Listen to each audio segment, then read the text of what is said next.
I'm the Deputy Chairman of Young Independents, UKIP's youth wing, and I'm also the owner of Kipper Central, a UKIP blog. Now, I want to make clear, first of all, I don't care what happened with Joe. I don't care about any of that, because I think everyone has a right. That's Joe Marnie, just so everybody knows what you're saying. Yes, on you go. Yep. Yes.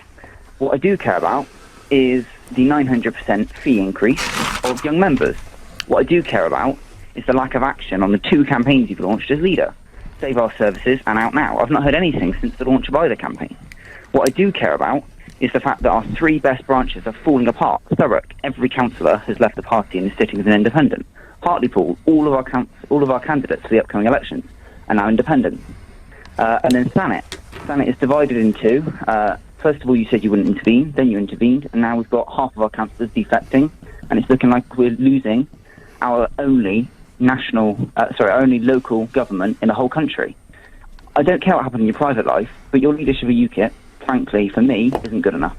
Stay on the line. Let's hear from Mr. Bolton. Yeah, that's interesting, Rhys, because the councillors in Hartlepool, along with our MEP from that area, Jonathan Arnott, have basically said that they are sick and tired of the infighting within the party.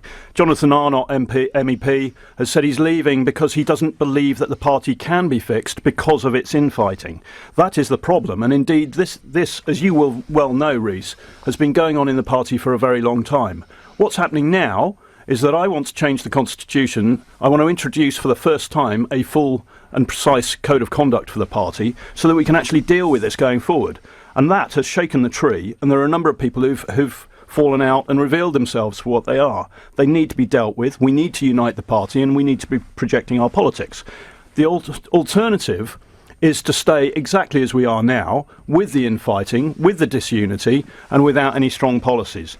So if you recall, Rhys, and other people listening who are members certainly will recall, that during the leadership campaign, I pledged that I would get around the country, I would fix our internal communications, and then, when we'd got a solid base, then we would start projecting politics. We're on the cusp of doing that now. There is a new policy booklet that is coming out in the next 24 hours. So, Rhys, frankly, I think you're a bit out of touch on that. On the subscriptions...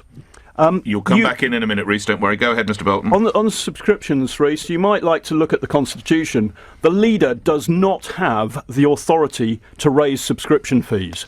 The NEC voted unanimously to increase subscription fees in order to have a plan in place to stop the party going insolvent. Rhys. Yeah, so I mean, on the fees, first of all, I appreciate it's not entirely your fault, but you, as far as I'm aware, you support the fees. I may be wrong on this, but I believe you put forward the case for raising the fees. You certainly haven't come out against it, as you have other NEC decisions. And then, I mean, on everything else, in terms of the infighting, you will probably know I was one of the most loyal members in Young Independents to you. Despite everyone pretty much else going against you, I stood by you and I said, no, he's our leader, we've got to unite behind him. But then, when fees increased by 900%, when every single one of Can you give us the figures for listeners who don't know? Rhys, so you were paying what and you've gone to paying what? Just so I have the figures. So members under the age of 22 were paying £2 a year, they're now paying £20 a year, which frankly, for someone, I joined at the age of 14, which is £2. That was brilliant. I got active, and as is obvious, I'm now heavily involved.